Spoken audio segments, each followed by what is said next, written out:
Hi everyone, welcome to this session with Dr. Maria Andersen. My name is Brenda Boyd and I'm a WCET steering committee member, and I'm also Senior Academic Director of Program Services at Quality Matters. I'm the moderator for the session, and I'm here to introduce Dr. Maria Andersen. She is the CEO of CourseTune, and she is also an educational futurist, as well as a math instructor, a tenacious problem solver, MOOC developer, and an author. And my friend, I'd like to welcome you, Maria, to give your presentation today on how we can be nimble enough to prepare students for the next high-demand jobs. Thank you. Well, this is not a small topic, and we have a few things facing us right now that are not exactly normal. In 2020, the education and working world transformed a decade in 1 year. The signs were already there that there would be some transformations over this decade, but probably in education, we wouldn't have seen them until 2030. I want you to pay particular attention here to the x-axis, the horizontal axis. This was Zoom's customer growth well before the pandemic. Businesses were already adopting remote tools and remote working because not necessarily because their entire workforce was working from home, but because their entire workforce was already global and working across multiple offices. And so these were just the normal tools of the trade in business.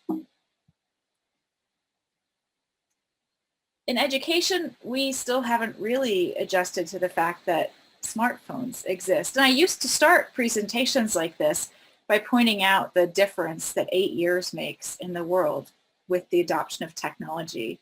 This is the Vatican when the new Pope was brought in 2005, and then the exact same scene in 2013 when another new Pope came to office in the Vatican. The difference in that is astounding, and I still believe that we haven't adjusted to smartphones existing in education, and now we have to adjust to an entirely new environment on top of that. So now that this world has opened, this pandemic world, this post-pandemic world, we can't go back. We have to actually move into this new reality. We can't pretend that attending lecture in person is the only real option for learning anymore, because we've all spent a year doing something else and pretending that was a real option. So we can't go back on this. Professors can't pretend that there's no way to make up a missed lecture anymore, and students have always had reasons, legitimate ones, that they had to miss class. We can't pretend there is no way to not attend class from home, because there is. Students can't pretend that they have no way to do group work if they can't find a time to meet together in person, because they all know how to use remote meetings too now. Faculty can't pretend there's no way to teach if they're out of town. They're perfectly capable of running back to a hotel room and doing it remotely the same way they did it from home during the pandemic. We can't pretend that the only options available are online, face-to-face, and hybrid. There's a whole new world opened to us now, and that is synchronous remote teaching. In education, everyone now understands just how hard and exhausting it is to teach online, which is, I think, a very good outcome for online teaching. No longer is it going to be considered that thing people do when they're lazy. Of course, in the world, online learning has also taken a huge reputation hit, because so much of the transition to online has been done poorly with unprepared faculty and staff. And the result has been students who have experienced some very, very bad quality online and remote teaching. And that's going to be hard for us to dig ourselves out of. We can't ignore the fact anymore that some of our faculty have no pedagogical training. That became very, very obvious when they had to design curriculum for the online world. and teach in remote settings. Parents and students are questioning whether the classes in college are worth the cost, especially when the classes are deemed to be, you know, $30,000 a year or $50,000 a year, and there's no social experience to go with it. So then that brings the question, what are we paying those big high tickets for? Is it for the education, or is it for the social component of college? And I think what we're discovering is that the social component of college has some serious gravitas for young people.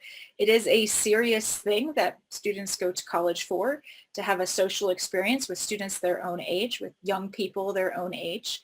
Certainly not all colleges are designed to serve that population, but for a large number of our residential campuses, I think we have to consider what percentage of that tuition is actual learning and what percentage of that tuition is other stuff, right? And if you have students who don't participate in that other stuff, why are we charging them for that other stuff as part of their education? Certainly we have millions of people who have lost jobs, and those jobs might not be coming back. I think businesses are a lot more risk averse now. People are a lot more risk averse. After the global recession in 2008 and 2009, businesses were already averse to hiring positions where they thought they could get existing workers to just do more. And I think that's going to be the same case after this pandemic recovery. We have a lot of businesses who are going to really think twice about whether they make enough profit, you know, coming back to do what they were doing before, especially in the service industry, the restaurant industry, places where the profit margin was already fairly low. Some jobs are being displaced by our newfound discovery of existing technology. We have had the ability to do telehealth in the United States for at least a decade and haven't done it. And now we have figured out how to make medicine more convenient for patients and possibly for some of our doctors as well. When we do that, we remove some of the job positions that had to be there to monitor the patients in the lobby, to escort patients to a room, to do the initial exams. Like, a lot of that disappears when you start doing telehealth, and the appointments can be made automatically. So think about the kinds of jobs that are going to be displaced because we've now discovered the existence of technology that was already there. On top of that, technology like artificial intelligence continues to race ahead, not only in because it was already moving ahead, buoyed by the amount of information coming from smartphones and other home devices into to create more information in the world. That is what makes artificial intelligence possible. But also because we're discovering we don't want humans doing some jobs, especially jobs that have a high germ transmission rate. We are learning from this pandemic that we need to be more careful about who is doing some of this work. For example, if robots could take care of COVID patients right now, you'd better believe that would be where the investment was happening, not in trying to train up healthcare workers. We don't have enough healthcare workers, and it's a very, very dangerous job for them to take care of COVID patients. On top of that, there were the existing drivers of change in the world. So those are all just the new ones.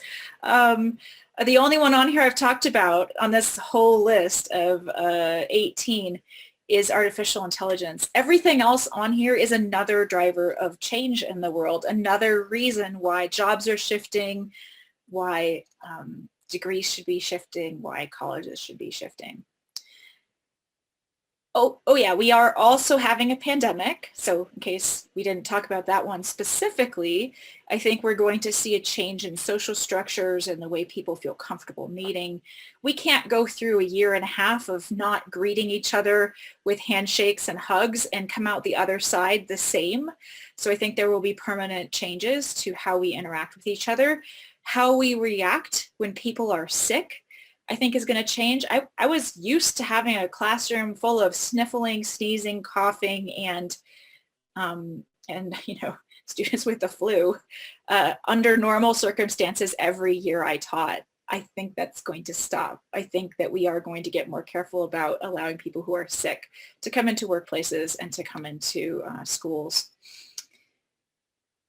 So this is our new reality. And there's a lot there to process. So I thought you might need kittens for a second so that you can calm down a little bit. And then we'll talk about 10 ways to be more nimble in designing your curriculum and your educational institution to cope with all of these changes that we're seeing and to take advantage, quite frankly, of some of the changes we're seeing. All right, so now that we've had our kitten pause, let's go back into the big question. How can we be nimble enough to prepare students for the next high demand jobs? My first question was, what does a nimble snail actually look like? I'm not sure, but higher education has traditionally been a little bit snail-like. So maybe this is what a nimble snail looks like, a snail moving so fast it's leaving flames behind. Let's hope we can get there. So here are some strategies. First, I think that people should be able to attend college for 1 year and be able to upgrade their job because of it.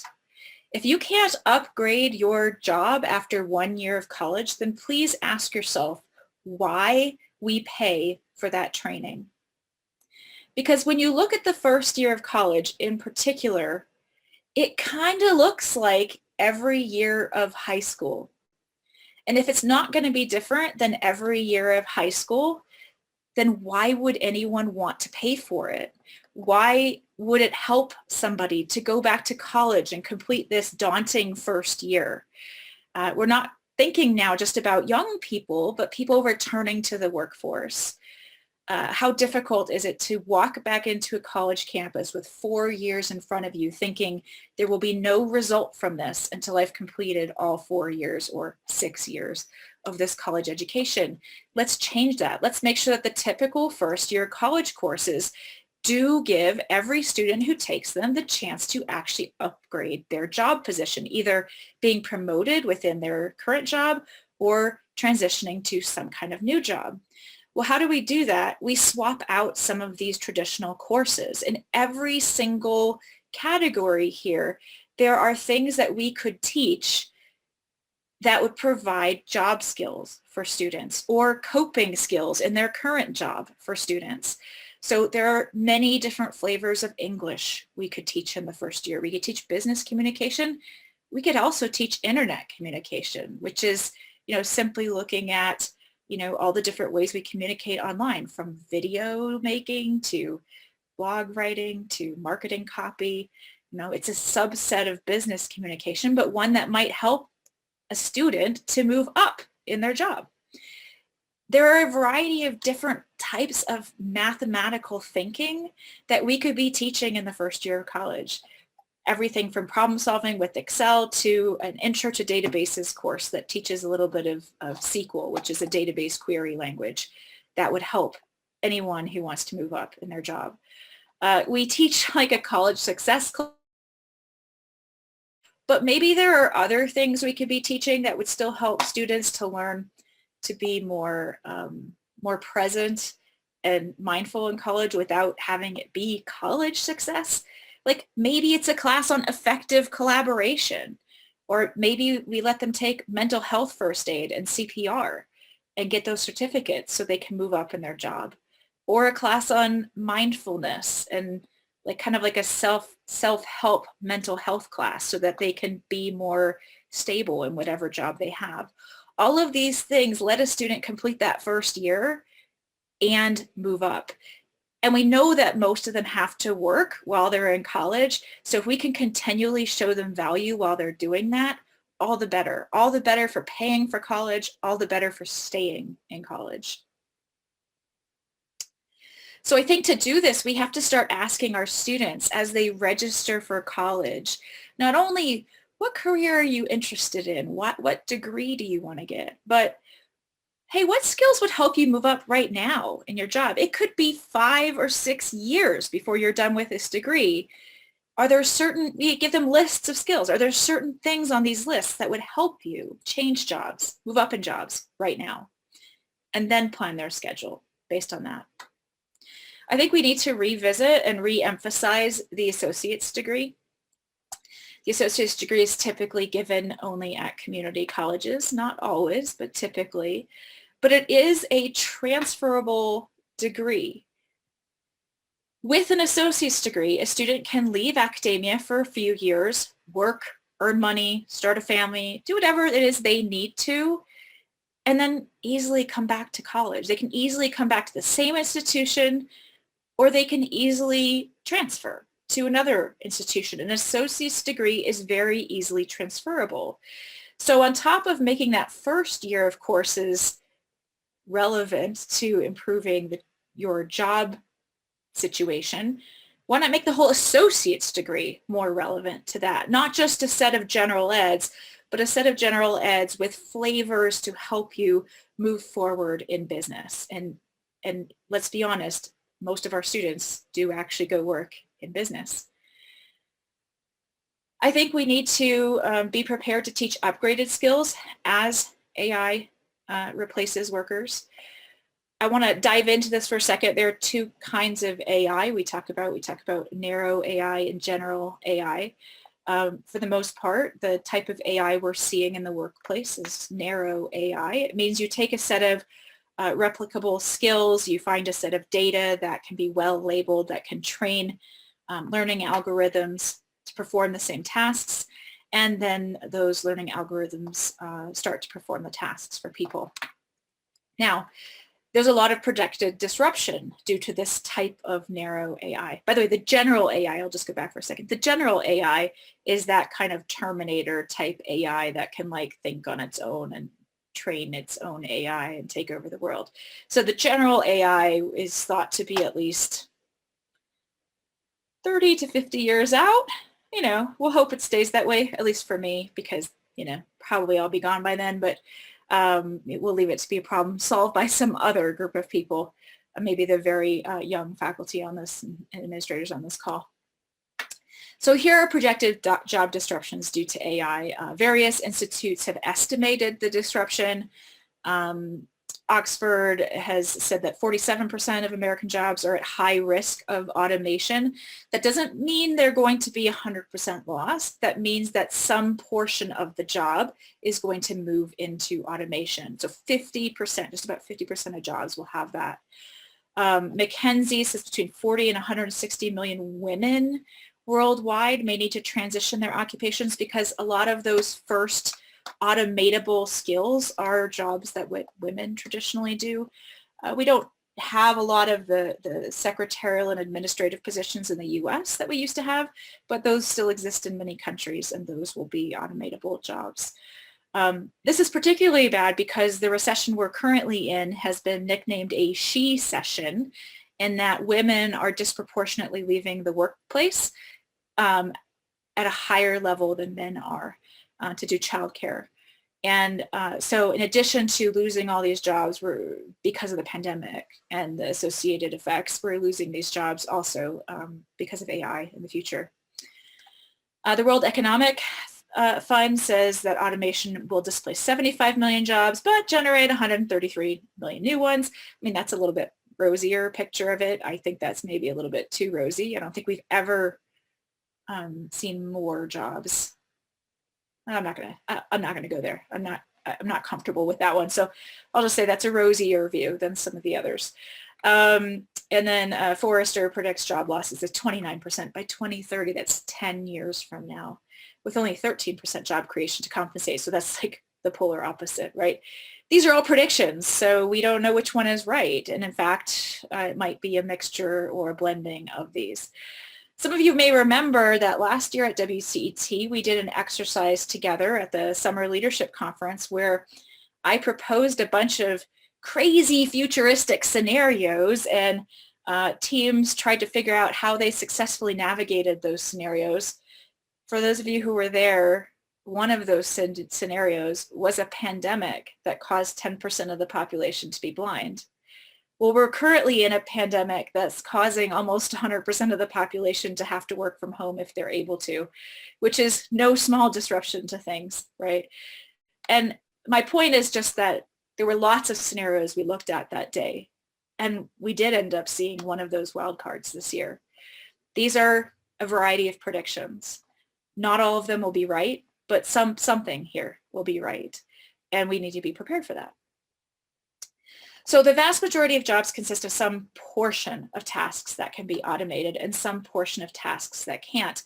We need to start thinking right now about what skills we're teaching that is in the portion of tasks that can't easily be automated, and where we see tasks that can be automated.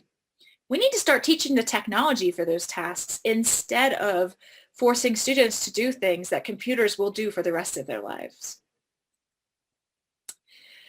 We are also all going to be retraining all the time.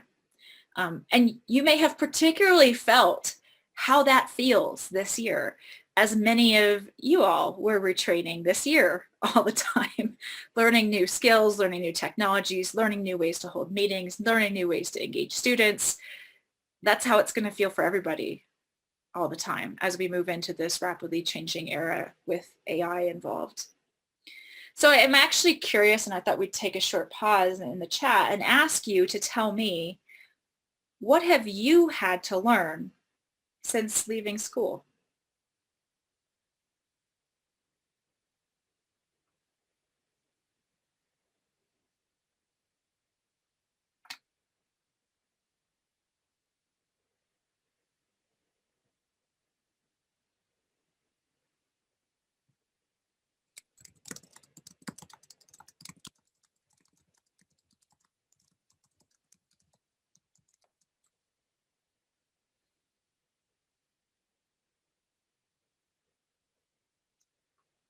The internet, right? Me too. I mean, email didn't exist when it was just, we were just starting to have it in AOL and in Prodigy when I was an undergraduate, right? So many things that we've had to learn since leaving school. And my guess is even those of you who left school fairly recently have had to learn a ton of skills. I thought I would share for you the things I've had to learn in the last 4 years as the CEO of a company. And this is just kind of some kind of subset of that. And I should point out that I do actually have an MBA. So I did go to business school, and I didn't learn this stuff in business school. It was something I had to pick up on the job. And seeing a list like this makes me think, well, where are students learning that if not in college? And if they're not learning it in the college, if they're only learning it in the workplace, then ask yourself, well, why do they need college then? These are the practical skills I use every day in the workplace. Certainly I do need to be able to write and know about the world, but we are supposed to teach those things in high schools. So we really need to think more about how we can bolster what happens in the world outside of academia with what we teach in academia. As part of this, I think we need to rethink the depth of knowledge that we teach to students. A couple years ago, I came up with a new kind of lens to look at learning objectives and course objectives through, which I call the ESOL lens. There's a whole set of presentations and writings and podcasts about this, so I'll let you dive into it deeper on your own if it sounds interesting to you. But the idea is this strictly deals with the level of information or skill depth to be learned, not the ability to perform higher cognitive level activities. So this is not a Bloom's taxonomy. This is a second lens to apply on top of something like a Bloom's taxonomy.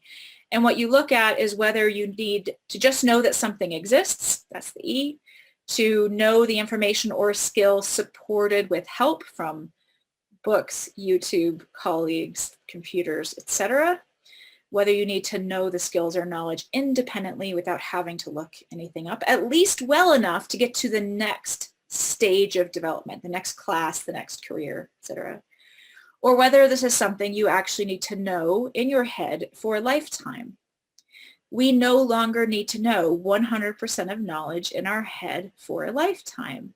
We do have those smartphone devices, computers, tablets, the internet. That has changed the way business is done out there, outside of colleges. It is no longer considered weird to text your colleagues. It is no longer considered weird to Google something in a meeting. It's no longer weird to Zoom somebody in to a meeting who has to be at home with a sick child that day. These are things we've had to adjust to in the last year, but our curriculum also needs to adjust to these things. And what I mean by that is at various levels of ESOL, there are different learning strategies and different assessment strategies. And so the assessment and learning strategy, when you only need to know something exists, is very different than the assessment and learning strategy when knowledge needs to be or skills need to be learned independently. And we need to start adjusting for that in our curriculum from our first year courses on up to our senior level and graduate courses. So number 5 is to streamline existing courses to make space to teach more relevant material at the right depth. Many faculty who are adjusting to teaching remote or online this year have been faced with the reality that there is too much in their curriculum. They say things, if you go like search Twitter for it, they say things like, there's too much in this course. I can't teach it all. I have to leave some of it behind.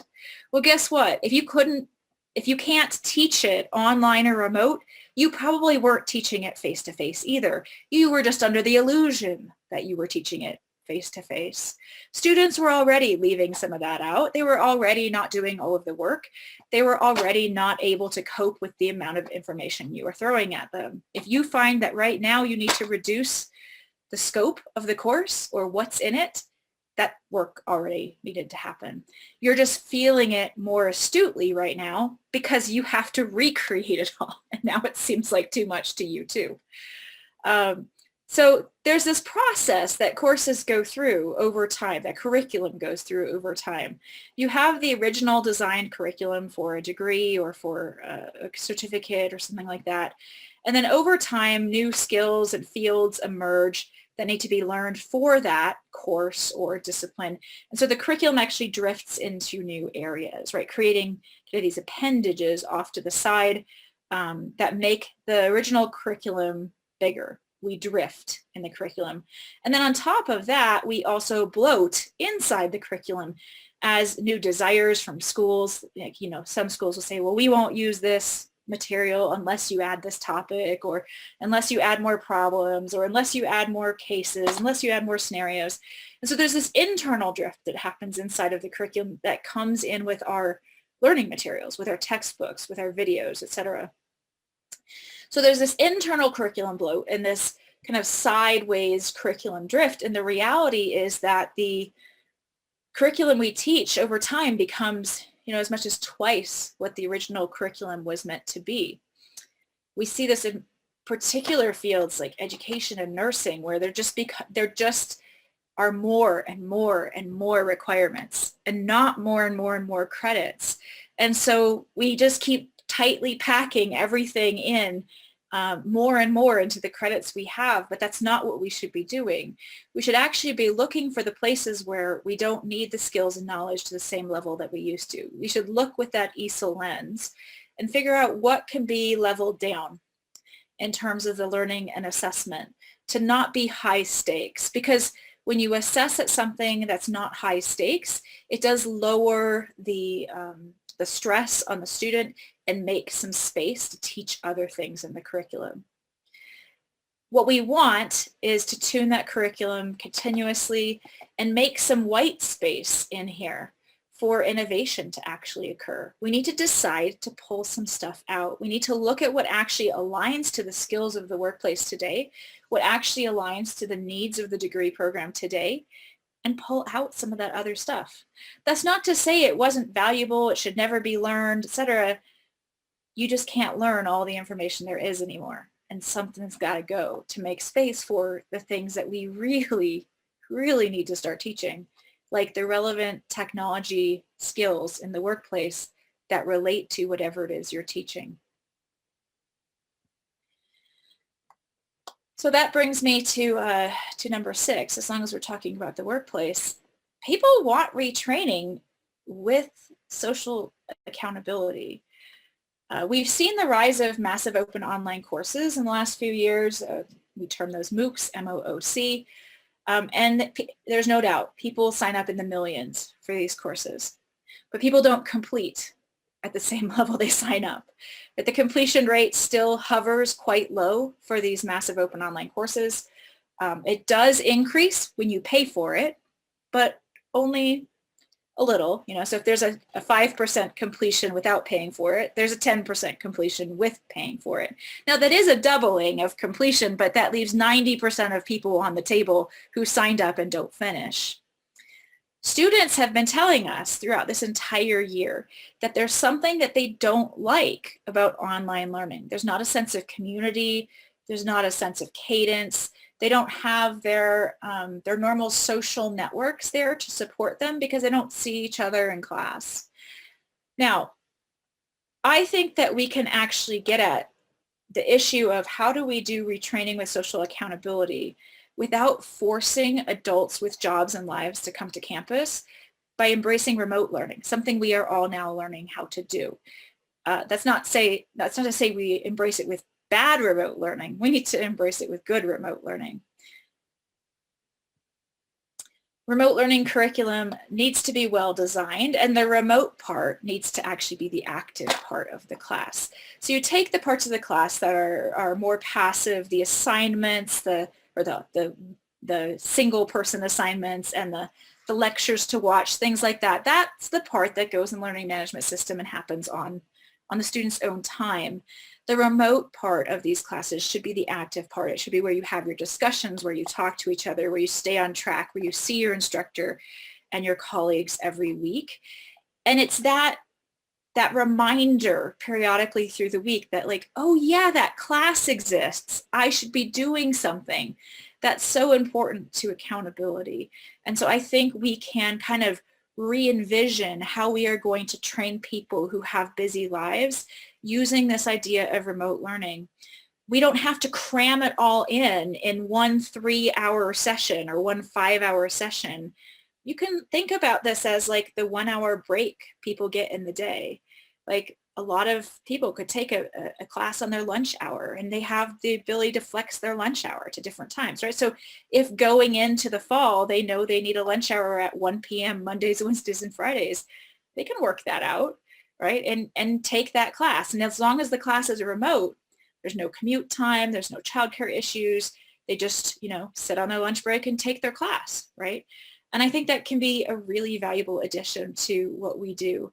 Now, that does mean that we need to give some active learning training to all of our faculty. I think it would be a good idea anyways, because active learning training for remote teaching actually translates into active learning and face-to-face teaching as well. So once you've taught faculty how to do active learning better, it permeates everything, right? But a lot of remote teaching has been really pretty poor. And so that definitely needs to be upgraded before we dive into this area where we actually offer high quality remote learning. We need to do it in the same way we offer high quality remote or online learning with organizations like Quality Matter, kind of making sure that the learning is in fact vetted in some way. So there's lots of ways we can have more active learning. I'm just sharing a picture here of some of my students sharing their answers in an online session. We use whiteboards to make it easy. And this is actually a class in math for elementary teachers. So they're learning to demonstrate things and do things the same way they would do it in class for students. Okay, so 7, I think you need to get more creative about how you use adjunct faculty. I think right now schools, for the most part, treat their adjuncts as the people they can hire and fire as enrollment goes up and down for very traditional classes. But I think we need to actually adjust that thinking. First, we need to find a way to qualify expertise for hiring adjunct faculty that's not just by degree. I find it incredibly ironic that schools will pay me quite decent money to train their faculty in how to have better pedagogy, design courses, and be better at active learning in remote classes. But none of those schools would hire me to teach their students those things because I don't have a PhD in curriculum or instructional design, right? That's ludicrous. You shouldn't hire me to teach your faculty and then not hire me to teach your students. But that's where we've landed due to some of our accreditation requirements. I think we just need to figure out how we qualify expertise for hiring adjunct faculty. That's something other than 18 credit hours of graduate, experience in this subject area. There's got to be other ways we can do it, whether it's a panel of experts within the school that looks at the candidate and over, the next year provides, whether they believe they're qualified or not. In K-12, we have these alternate paths to licensure, and people who want to be K-12 teachers who have a degree in something can do one of these alternate paths to licensure. They can start teaching, they get training while they do it, and they qualify as a teacher without having to go back and get another degree over, a year of mentoring or 2 years of mentoring and learning, right? Why can't we do that for adjunct faculty? Because I think you could get more qualified people to teach some of these real niche areas, especially the ones that overlap with business, if we could stop looking at just the degree as like the first thing and almost the only thing that we look at when hiring. Having a degree doesn't mean you're a good teacher at all, right? And when you're hiring adjunct faculty, that is all you're hiring them for, is to be a good teacher. So let's figure out some alternate ways to do this qualification besides just degree and right subject area, check, right? It's ridiculous. No business would do it that way. On top of that, faculty who have been faculty for 5, 10, 15, or 20 years actually have very little relevant experience in business outside of academia. And almost all of your students will go out and work in some kind of business. And so to have faculty that are that disconnected is really dangerous, because it is exactly what leads to this idea in the business world that we don't train students for the jobs that they will have. So you need to bring in some folks from the outside who can help bring in that relevance. Maybe they need to team teach with some of your faculty. They need to bring their expertise back into your university. But right now you can't hire them because they don't have a PhD in the subject area. So you see the problem. It's like a chicken and egg issue. And it's not a good one. I want to just tell you a short story from a friend of mine who left the technology world of Silicon Valley to teach at a business school, well-known business school, as an adjunct. And so she was teaching, things she learned in her experience in the tech world to business students at this well-known business school. And when the pandemic hit, she would, they were trying to figure out what to do with their classes. And she said, oh, no worries. I'll just teach my class remotely, no problem. Used to having meetings that way.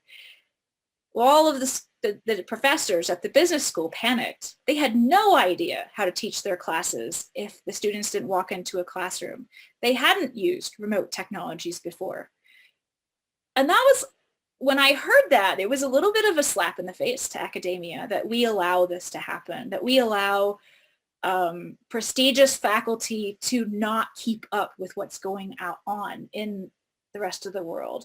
And so if we're going to allow that, if we're going to allow them to solely focus on research and not pay attention to the world and not be relevant to the teaching, then for heaven's sake, we need to start doing something different with who we hire with adjuncts and what kinds of work they do with students. Maybe those professors who don't understand the business world can teach foundational classes, and your adjuncts can teach the cutting edge stuff. Something has to change, because right now you can't even hire those adjuncts. Another thing that you could do is map out what new niche classes need teaching, and then map out which professors you have that can actually teach those things. And when I shouldn't say can teach those things, because most professors will say, well, sure, I can teach that. You probably need to map out which professors actually have experience doing those things, because there is a gulf between reading about it and doing it. in the workplace. And I do think that students can recognize the difference. And if you want to have high quality programs, I think you need to have the experience there, not just the I can read a book and teach it, right? 7, expertise is becoming a moving target. We could do something where we make the courses themselves more flexible by splitting the credits into both fixed and variable components. So for example, if you look at a very traditional class like English composition, you might teach 9 things in English composition right now, the stuff you see on the screen now: reading strategies, reading comprehension, critical thinking, conclusion drawing, essay structure, sentence structure, grammar, writing technology, and spelling. But that might be the main components of an English composition course. Well, think about which of these things could be taught with different flavors. So for example, we could teach the core of that, like 6 pieces of the core, and then instead of the 3 that were there, we could, pull in a business theme where they, instead of reading general literature, they read marketing reports and the Harvard Business Review and financials and comprehend from that. Where instead of, writing essays, they write emails, reports, and memos. Where instead of just general critical thinking, they look at persuasive arguments for a business setting, right? So that would be a business flavor to English composition. Some other student could do a medical flavor to English composition, where they read journal articles and health histories. They write health histories and insurance letters. Their critical thinking involves attention to detail, which is super important in the medical industry. So that core is still exactly the same, right? That 6 topics that makes up the core is the same. It's just the flavor that changes. So the traditional instructor could still teach the core, and then this flavor of English could be in an online setting, remote once a week, something like that, where the students are interacting with somebody who has that experience, who can talk more directly to that theme, right? And so everybody's still going through something that can be accredited and approved by committee, but you can very rapidly change a theme when there's suddenly one needed. Like, for example, you could have a flavor about pandemics during a pandemic, radical idea. You can do this with all sorts of themes. You can mix and match. There's a science theme. And so basically what you're doing is saying, like, I have a core, that's the 2 fixed credits, and then the variable credit, which is the 1 credit. You have to take some variable credit for this, but that's the part that can be online. It doesn't have to be a set schedule. It doesn't have, that is the part that you can have be super flexible. The core is the part that you would join with a group of students and take together. So number 8, I want to be mindful of time here. Number 8, gotta see what time it is. All right, we're getting close to the end. I think we need to reimagine liberal arts education, because why not? We've reimagined everything else. I think how I would reimagine liberal arts education as a stack of 3 pods and 1 specialty year. And so here's what I mean by a pod. A pod would have always cross the same set of disciplines, maybe plus some other stuff. So anytime you take a pod, you would get some science, some communication, some humanities and culture, some business and government, some kind of logic, math, philosophy, right? That would always be in every pod, no matter what the topic of the pod was. So once you stack 3 of those, you essentially have all of those general ed things, and then you would add a layer of specialty. So let me show you what an example pod would be like. So you could take a Planet Earth pod 1 year. And so for your science, you do environmental science. For business, you take a course on conscious capitalism. You can learn about waste and recycling management, which is kind of a mix of science, math, and government. Trend analysis would be your math topic. Energy would be another science. Cultural perspectives would be your humanities block. So you essentially take everything related to this topic that year. So you wouldn't offer every pod every year, but you could offer some pods some years. So here's another pod. This one's called Being Human. You learn about the science of being human, the meaning of consciousness, the stages of life. That could be like your developmental biology course, the psychology of human interactions between humans and technology, right? So that would be your Being Human pod. And you could imagine lots of different pods. So a pod teaches you a lot about a very particular slice of society and all the different pieces of that slice. What you'd essentially be doing is giving students the ability to be a generalist in a couple of different areas. And then as a second additional piece to this, you could always go back to school and earn another pod in something new. So if you have to switch disciplines because your discipline just got ate up by AI, or because you just signed a non-compete to get your severance at the end of a job, you could basically go back to school for a year, learn a different discipline on top of whatever your degree is right now, in the whole cross band of those areas, and then move on to a different discipline with, you know, the relevant pieces that you need. Number 9, we could turn alumni education into subscription service. I'm just going to mention this one briefly. There's no reason why we couldn't be providing those MOOCs to keep alumni up to date in skills. As a side benefit, it would force your faculty to upgrade their skills too if they're going to be upgrading alumni who are coming in from the business world, right? You would just need to come up with some kind of standard level of education to be the base achievement. And then after that, you qualify for subscription training. Like maybe you qualify for 1 course a year or something like that. And remote courses that have extra seats, online courses that have extra seats.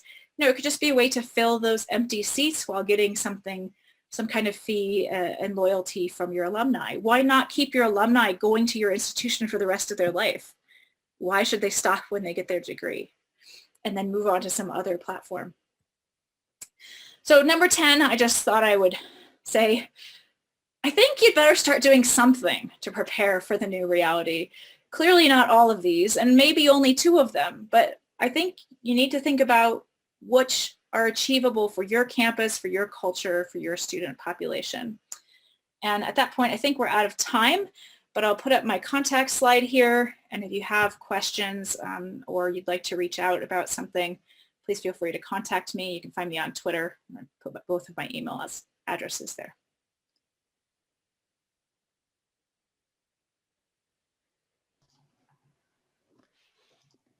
Great. So thanks for a wonderful session, Maria. You gave us a lot to think about. Brenda, did you have any closing remarks or a question? I thought that was really great. A lot of food for thought. Definitely lots of very valid points. I really like the connections that you made. Thank you, Maria. Thanks for having me. Thanks, everyone.